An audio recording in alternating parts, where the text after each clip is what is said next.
গতকালকে ঢাকা মেডিকেলের আমরা একটি ঘটনা শুনতে পেয়েছি। ঢাকা মেডিকেলে আমাদের যে ডাক্তার ভাইরা রয়েছে তাদের গায়ে হাত তোলা হয়েছে।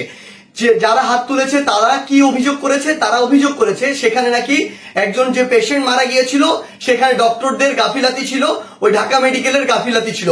এখন প্রশ্ন হচ্ছে যে ডক্টরদের বা ঢাকা মেডিকেলের যে গাফিলাতি ছিল কিনা এটি নির্ধারণ আপনি কিভাবে করতে পারেন, কোন এক্সপার্টিজের ভিত্তিতে এটি নির্ধারণ করতে পারেন এবং এই অথরিটিটা আপনাকে কে দিয়েছে? যদি কোনো গাফিলাতি থেকে থাকে, ডক্টরের হোক, প্রশাসনের হোক, কিংবা যে কারো হোক, কিংবা কর্তৃপক্ষের হোক, অবশ্যই তার বিচার হবে।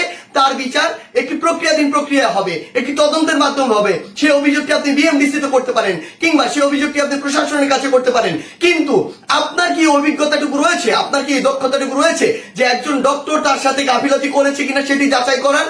আমাদের সবচেয়ে বড় এখন যে সমস্যাটি হয়ে গিয়েছে, আমরা এই বাঙালিরা অধিকাংশ ক্ষেত্রে অধিকাংশ বাঙালি নিজেদেরকে সব জায়গার দক্ষ মনে করি এবং সব জায়গায় নিজের নাক গলাতে যাই। আপনি আমাকে একটি জিনিস বলুন, যে ডাক্তার 5 বছর ধরে এমবিবিএস পাস করলো, 1 বছর ইন্টার করলো, এরপর বছর বছর ধরে বিভিন্ন ডিগ্রি নিল, পড়াশোনা করলো, তিনি একজন পেশেন্টকে যেভাবে ডিল করেন, তিনি পেশেন্টের ভিতরের এবং বাইরের বিষয়গুলো যেভাবে জানেন, যেভাবে ট্রিটমেন্ট করেন, আপনি কিভাবে মনে করেন আপনি সেই পড়াশোনা না করে শুধু বাইরে থেকে দেখে নিজের চোখে যা মনে হলো তা দেখে তাকে একটি নির্দিষ্ট রেজাল্ট দিয়ে দিচ্ছেন, একটি নির্দিষ্ট ব্লেম দিয়ে দিচ্ছেন? আমাদের জায়গা থেকে স্পষ্ট বার্তা, এরকম একটি ব্লেম দিয়ে আসলে যখন আপনি একজন ডক্টরের গায়ে হাত তুলেন তখন আপনি যে কাজটি করেন সেটি আমরা বৈষম্য বিরোধী ছাত্র আন্দোলন আমাদের জায়গা থেকে কোনোদিনও সমর্থন করতে পারি না। আপনাদের যদি কোনো অভিযোগ থাকে সেই অভিযোগটি আপনি জানাতে পারতেন। আমরা জানি আমাদের এই পুরো প্রসেসটিতে, এই ছাত্র জনতার অভ্যুত্থানে ডক্টররা কিভাবে ওই হসপিটালের ভিতর থেকে, ওই ইমার্জেন্সি থেকে তাদের ভূমিকাটি রেখেছে। আমরা দেখেছি যখন কিছু সরকারের পাঁচাটা স্পিরিট, ডক্টরদের যে স্পিরিট, সেই স্পিরিটটি যাদের মধ্যে নাই, এমন গুটি কয়েক ডক্টর যখন ওই ছাত্র জনতার গণঅভ্যুত্থানে আমাদের আহত ভাইদের চিকিৎসা দিতে বাধা দিচ্ছিল, তখন অধিকাংশ ডক্টর নিজের জায়গা থেকে রিস্ক নিয়ে আমাদের ওই ভাইদেরকে চিকিৎসা দিয়েছিল। এমন অধিকাংশ ডক্টর রয়েছে যারা ডক্টরদের স্পিরিটটি ধারণ করে এবং আমাদের এই পুরো সময়টিতে আজকে পর্যন্ত আমার হসপিটালে যে আহত ভাইগুলো রয়েছে তাদেরকে নিরবিচ্ছিন্ন সেবা দিয়ে যাচ্ছে, নিজের কথা চিন্তা না করে। সেই জায়গায় যখন এরকম করে কোন একজন আমার ডক্টর ভাইয়ের উপর এভাবে হাতটি তুলে, আমরা এটি কখনো সমর্থন করতে পারি না।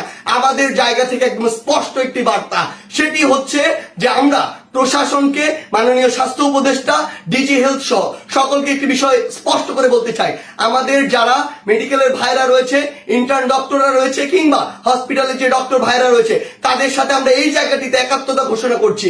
তাদের নিরাপত্তার সর্বোচ্চ ব্যবস্থা করতে হবে।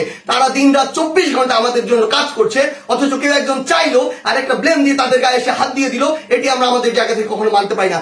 আমাদের জায়গা থেকে একটি স্পষ্ট বার্তা হচ্ছে তাদের এই নিরাপত্তার ব্যবস্থাটি করতে হবে। এবং গতকালকে ঢাকা মেডিকেলে যদি ওই পেশেন্টের মৃত্যুর জন্য কোনো কর্তৃপক্ষের হোক, ডক্টর হোক গাফিলাতি থেকে থাকে, তদন্ত সাপেক্ষে তার যেমন বিচারের আওতায় তাকে আনতে হবে। কিন্তু গতকালকে ওই আমার ডাক্তার ভাইয়ের গায়ে যে হাতটি তুলেছে অপারেশন থিয়েটার থেকে বের হওয়া একজন ডক্টরকে, তার অবশ্যই দ্রুততম সময়ের মধ্যে তাকেও গ্রেফতার করে তাকেও বিচারের আওতায় আনতে হবে। আমাদের জায়গা থেকে স্পষ্ট একটি বার্তা, আইন নিজের হাতে তুলে নেওয়ার মতো অন্যায়টি যদি আপনি করেন তাহলে আপনার পক্ষে কোনোদিন আমাদের অবস্থান থাকবে না। ধন্যবাদ।